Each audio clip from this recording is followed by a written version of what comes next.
todos, bienvenidos a Paredro, el podcast de libros, autores y demás actores del mundo literario. Mi nombre es Camilo Hoyos y seguimos celebrando y seguiremos celebrando a Álvaro Cepeda Zamudio. Ya saben que publicamos nuestra primera entrega, una lectura acerca de la Casa Grande, pero a partir de hoy abrimos una nueva faceta que les estaremos trayendo a lo largo de este 2026, que es una faceta fundamental, como lo es la faceta del periodismo.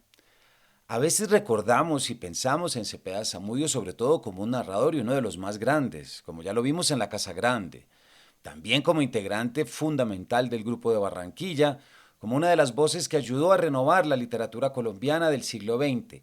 Pero a esto vamos. Cepeda fue también, y quizás antes que nada, un hombre de prensa, alguien que pensó el país desde los periódicos, que hizo desde la columna, la crónica, el comentario cultural y la mirada cotidiana un espacio de inteligencia, de provocación, de humor, de deporte y de responsabilidad pública. Esa faceta periodística, por supuesto, no fue secundaria y todo aquel que conozca la historia del Grupo de Barranquilla y de la literatura colombiana, es innegable pensar que fue el periodismo el que le abrió esa puerta a una de las conversaciones fundamentales para comprendernos. Fue alrededor del periodismo, de los periódicos, en las salas de redacción y en las tertulias que se formó esa red de complicidades intelectuales y afectivas en las que aparecerán nombres como Gabriel García Márquez, Germán Vargas y Alfonso Fuenmayor. En ese cruce entre prensa y literatura, entre oficio diario y ambición estética, a mi juicio se produjo una de las transformaciones más fecundas de nuestra tradición narrativa. Se ha dicho mucho y lo escucharán. El torbellino de Álvaro Cepeda Zamudio, que no era capaz de quedarse quieto, y su nivel pragmático. Esto puede explicar por qué siempre le pareció más sencillo sentarse a escribir una columna que sentarse a escribir una novela. Pero esto lo iremos aprendiendo a lo largo de este 2026. Cepeda Zamudio entendió muy temprano que el periodismo podía ser mucho más que información en los periódicos, pero también desde sus primeras experiencias escolares ensayó tonos, miradas, distintas velocidades. Aprendió a escuchar y a mirar la calle, a aprender de los gestos de la vida diaria, a desconfiar de los discursos solemnes y a encontrar en la realidad inmediata una materia narrativa, política y moral. Escribió sobre cultura, deportes, cine, ciudad, poder, costumbres, educación, vida pública. Y lo hizo con una prosa que no separaba la agudeza de este placer verbal de la crítica y del sentido del humor.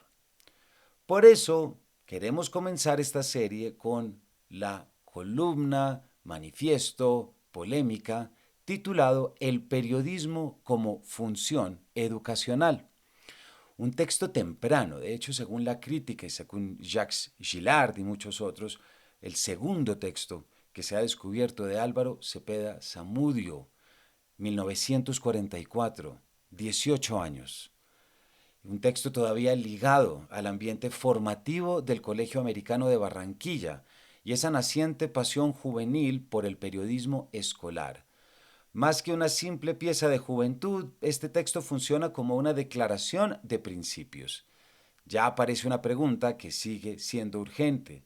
¿Para qué sirve el periodismo cuando no se conforma con repetir datos, cuando no se limita a registrar lo que ocurre, sino que aspira a intervenir en la conciencia de sus lectores? En Cepeda Zamudio el periodista no es simplemente quien informa, es quien mira de otra manera, es quien incomoda, quien educa no porque dicte una lección desde arriba, sino porque ayuda a formar una sensibilidad pública, una forma más libre, más crítica y más despierta de estar en el mundo. Por eso leer hoy a Cepeda, periodista, es volver a una idea exigente del oficio. El periodismo como escritura, como pensamiento, como responsabilidad cultural. Y también como libertad, como irreverencia, como una forma de alegría crítica frente al lenguaje y frente al país. Luego de escuchar esta columna, invitamos a la creación de más periódicos escolares, barriales, comunales, empresariales, lo que ustedes quieran. Porque aquí, el joven de 18 años ya nos dice por qué hay que ponerle atención a esto y lo que nos trae. Si alguien necesita ayuda o alguna institución requiere de apoyo, aquí en Paredro estamos prestos a darla.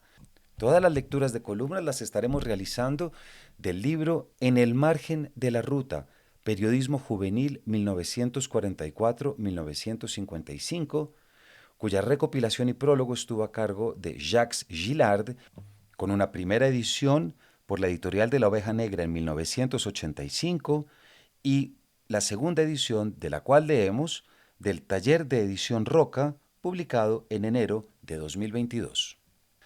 Sin más, comencemos la lectura siempre recordando que no hay mejor manera de rendir homenaje a los autores que leyéndolos.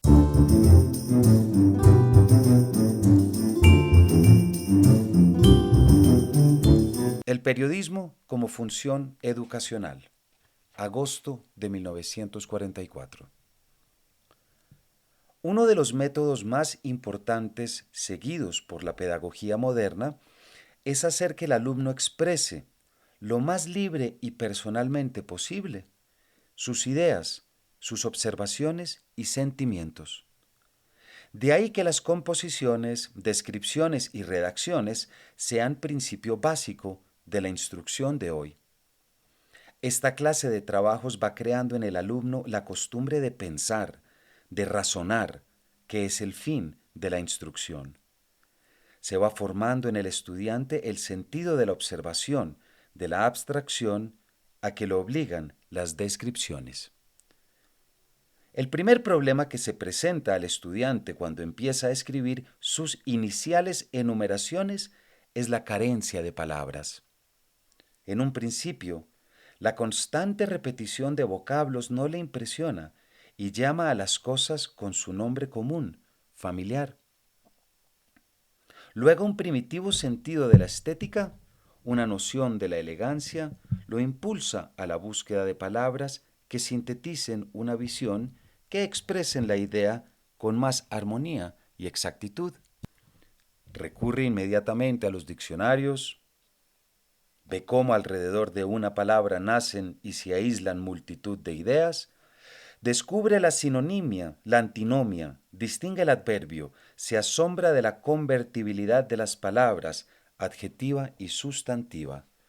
Conoce las frases y las oraciones, puntúa y distribuye en párrafos. En una, se abre ante sus ojos la teoría del idioma. Viene luego, y como fin de esta etapa de descripciones, la conclusión buscada, la expresión subjetiva. Descubre que hay una manera personal de ver las cosas.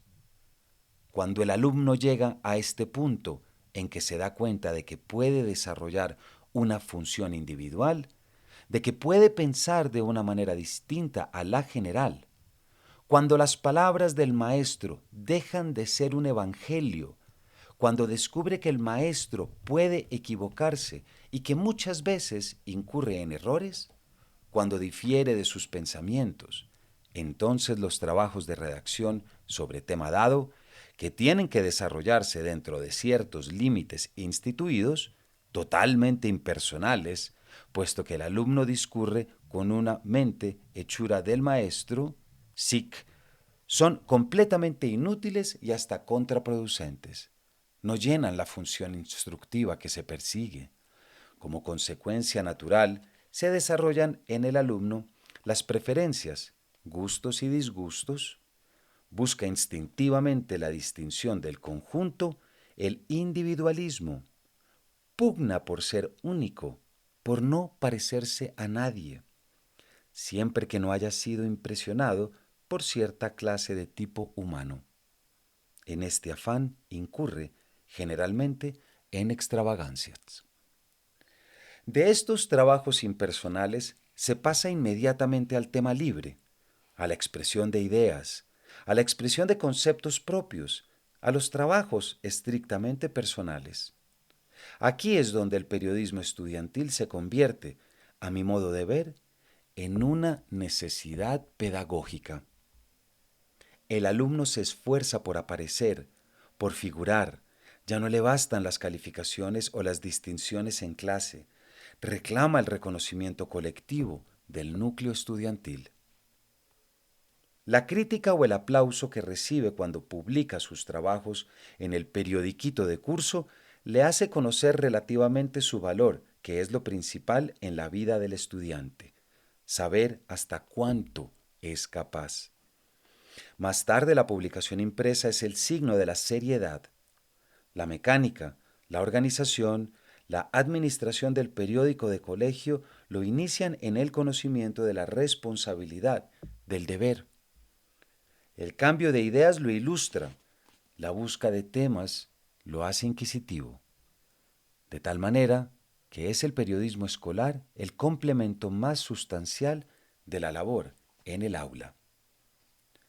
Esta visión del estudiante que se inicia con la composición de tarea y termina con el periódico de colegio es, según el pensamiento general, retrospectiva. Parte de la concepción a la práctica, a la manera de los cantores rústicos que no saben leer ni escribir y sin embargo escriben poesías. Y aunque parezca absurdo, esta es la formación del escritor moderno. La retórica posterior a su comienzo, posterior al escritor mismo.